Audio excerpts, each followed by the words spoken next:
Namaste Friends! Today, we are going to explore the connection between the source of food and how it influences our mental and emotional well-being. The source of food here refers to the conditions of the plants and animals from its existence on this planet to the processes involved to get it on our plate. We will be discussing this topic from a unique perspective using Dr. Masaru Emoto's research findings on how consciousness is reflected in water. He says that water contains the consciousness of the beings surrounding it.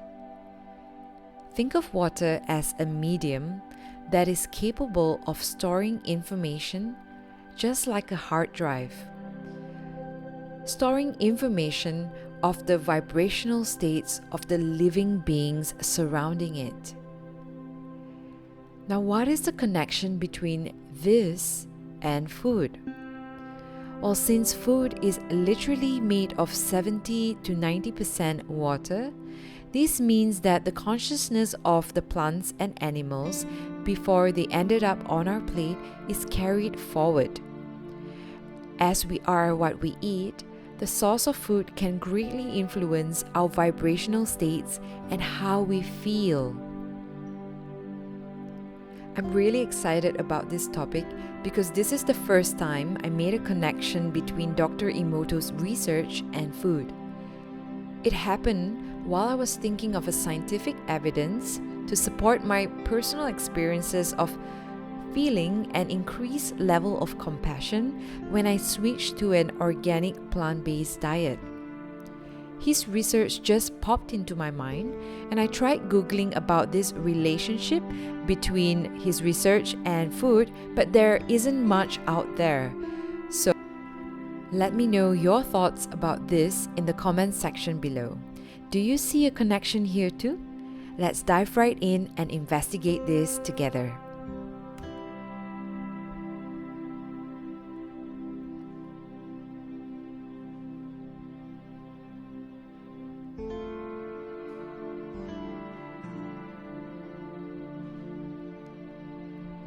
Now, let me just start off by saying that I'm not here to convince anybody to change their diet, judge, or expect anything from sharing this information. I understand any expectations and judgments are only seeds for my own suffering, and I work very hard to be free from them. I believe everybody has their own free will. My intention here is to shine the light of awareness on how food and its sources may influence our mental and emotional well-being, so that we're more conscious of the depths of our connection with food. It has always been my interest to continue to live a more peaceful and harmonious life, and food has been a part of this journey of mine towards inner peace. Let's begin by sharing my personal observation from a plant-based diet experiment I conducted. For an entire month, I switched from consuming a mixed plant and meat diet into a mainly organic, raw, plant-based diet. Unlike many vegans, I did not initially do this because of compassion for the well-beings of animals or for the environment. It actually started as a way to determine the best food for the highest energy level to improve meditation. You can watch the entire experiment in part 1 of how food affects our mind and energy. But at the end of the month, I observed something I wasn't expecting. I naturally started feeling more compassion for all living beings. I remember one afternoon, while cleaning my house, I encountered a couple of tiny ants on the kitchen countertop. Usually, I would just thoughtlessly wipe them away, but not that day. I suddenly felt a stream of compassion for them, and it became very obvious that their life really matters just as much as mine.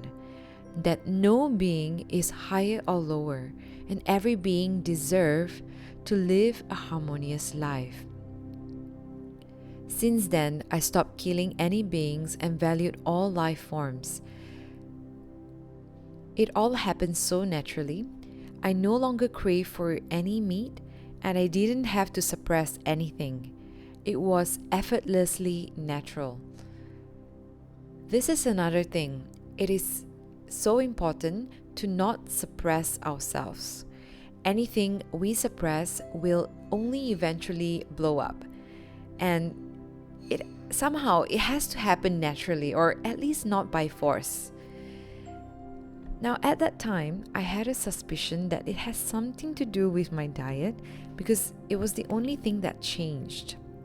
I wondered to myself if it was because of the source of my meals that is more peaceful in nature, and somehow that also made me more peaceful within.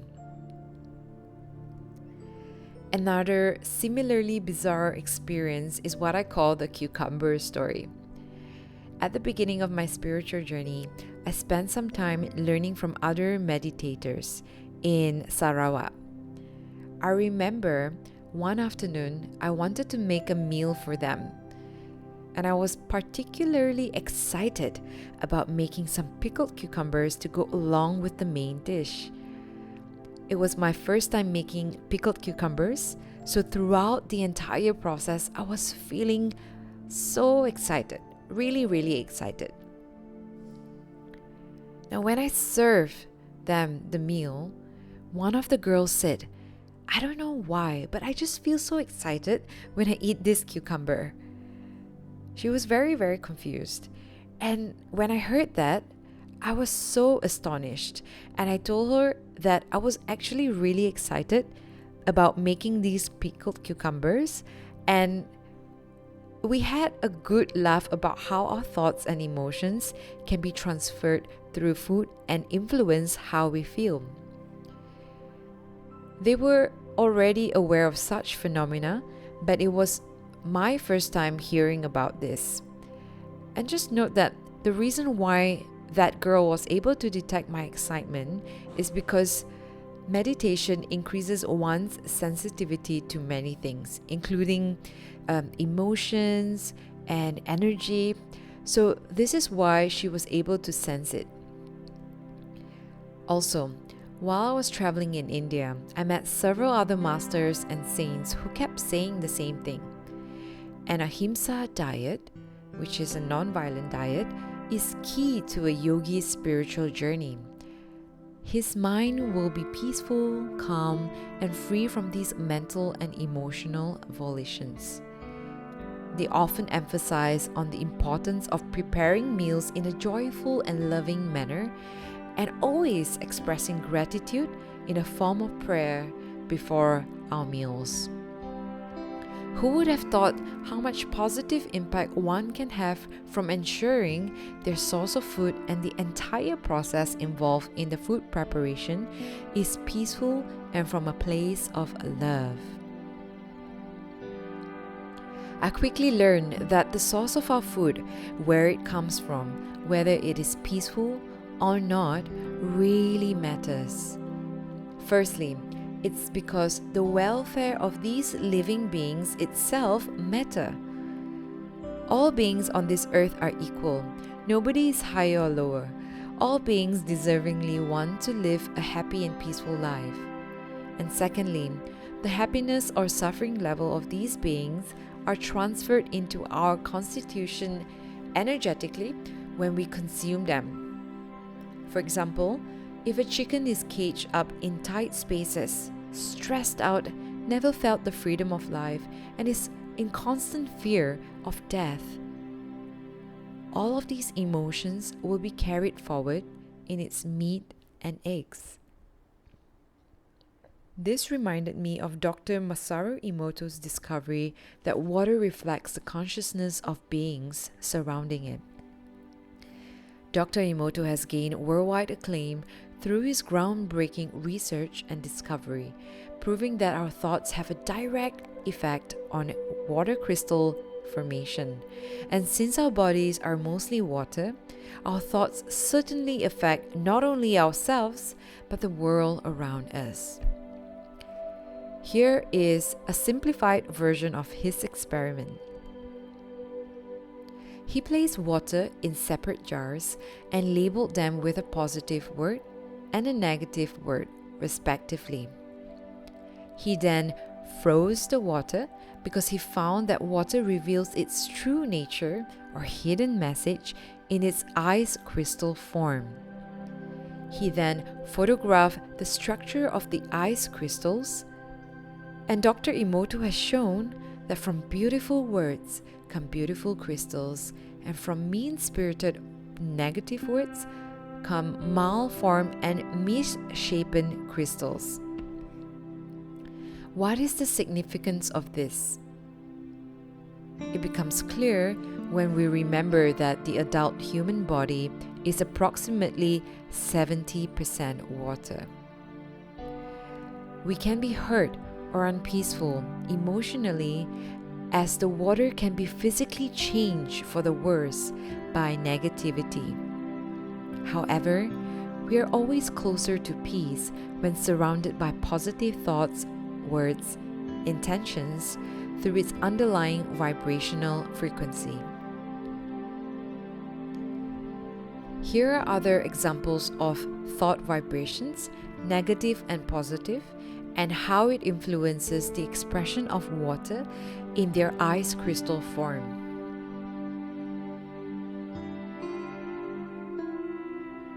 I wondered to myself if these crystals are holding the information of consciousness. Imagine if we could decode these messages to unlock the information of consciousness of the beings surrounding it.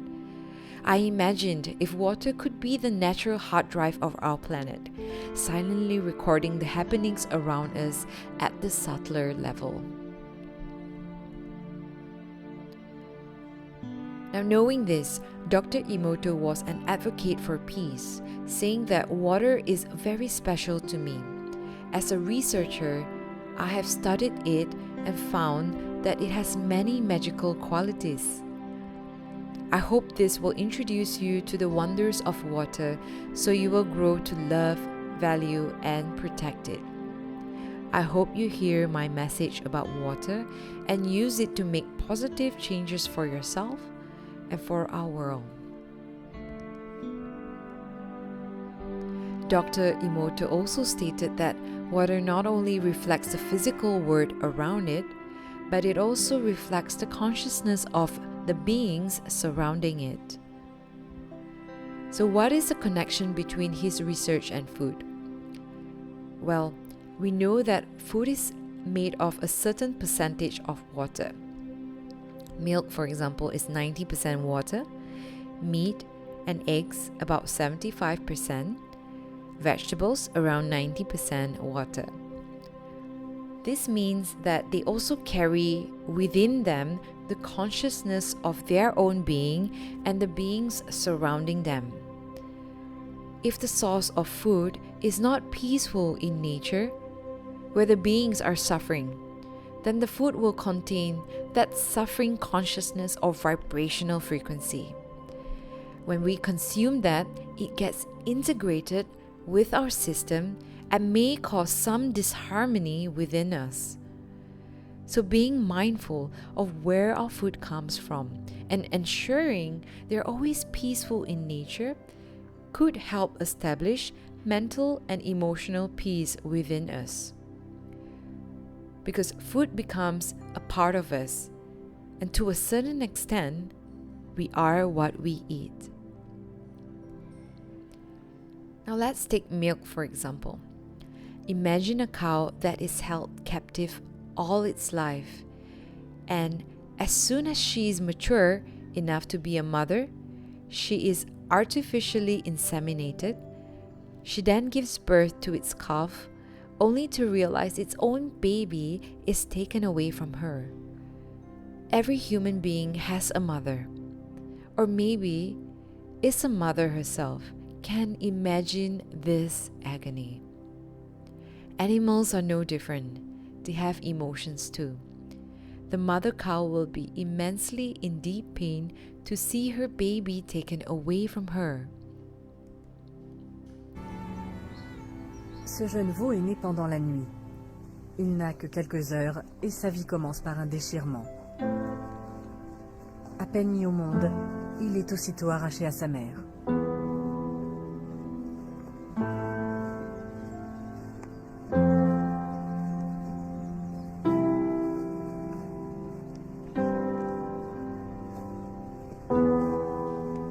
Pour des raisons économiques, il ne profitera pas du lait maternel, ne serait-ce qu'un seul jour.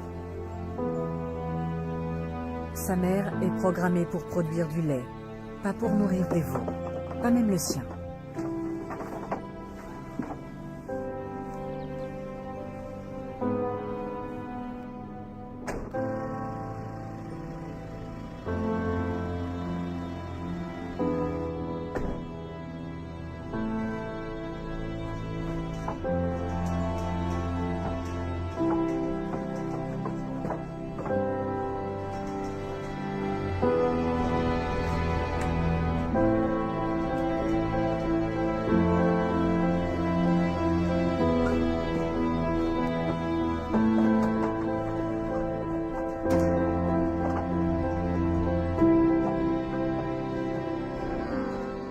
Sometimes she will fight to keep her baby.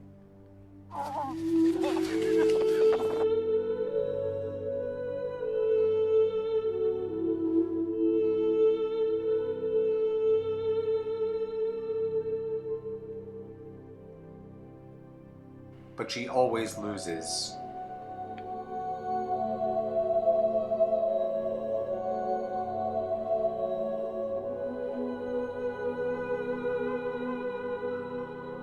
And what happens to the babies who are taken away? The females will become milk machines for the dairy industry, just like their mothers. And the males will be stuffed into veal crates. Dairy cows are impregnated over and over so that they keep producing milk for humans. And baby after baby is kidnapped. How could we do this to them?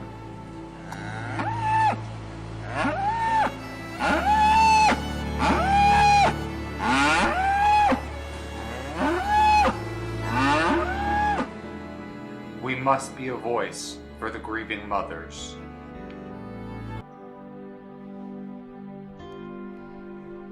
Now, all of her suffering, where does it go? It goes into her milk and her body. And when we consume the milk or meat, it becomes a part of us. Traditionally, in the Indian culture, every house used to have a cow as part of the family member.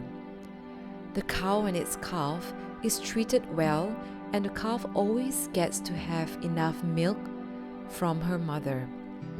The calf is never separated from its mother, and also the family only takes the excess milk to feed the family. Even when the cow cannot produce any more milk, she is still respected and treated as part of the family and taken care of until she dies a natural death. Both the mother and her calf are happy and peaceful. So before consuming anything, ask yourself, did any of these beings had to endure any suffering? Now, does this only apply to animals? What about plants? Is it not peaceful to consume them? Aren't they living beings as well? Now, the relationship between plants and animals is to give and receive. Plants gives out oxygen, and in exchange, it takes in carbon dioxide from animals. It has the ability to convert light energy from the sun into food. It bears its fruits bright in color and sweet in taste to attract animals so that they can spread the seed far away. And when the animal poops on the ground, the undigested seed will sprout and uses the fecal matter as nutrients for its growth.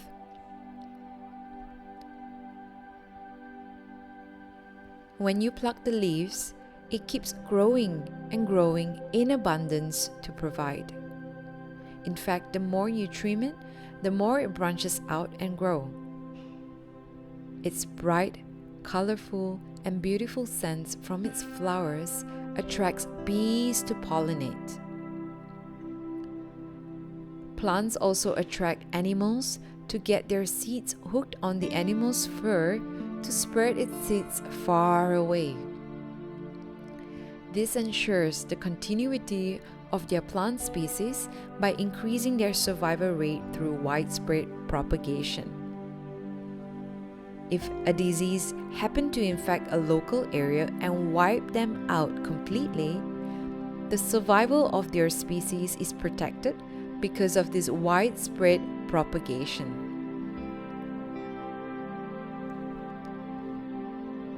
Food has been a part of my journey towards inner peace.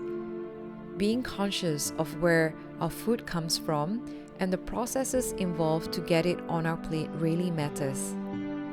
Before purchasing any food, ask yourself, did any beings have to endure any suffering? Is the source of food peaceful or not? From my experience, an ahimsa, non-violent diet definitely brings in more inner peace and compassion. If this is resonating with you, but you're not ready to make that full switch, and you don't have to, one tip that might help is to gradually cut down on meat consumption. You can have certain days where you would consume only plant-based meals, preferably organic, and this is not only going to be beneficial for your physical, mental, and emotional health, but it's also going to be so good for the well-being of animals and for our environment in our planet as well. To me, moving towards a plant-based diet is a win-win situation for all. And if this is not resonating with you, it is totally fine as well. Like I said at the beginning, I really don't believe in judging others, and I work hard to free myself of expectations. So thank you, friends, for watching. Wishing you all a happy and peaceful day ahead. Namaste.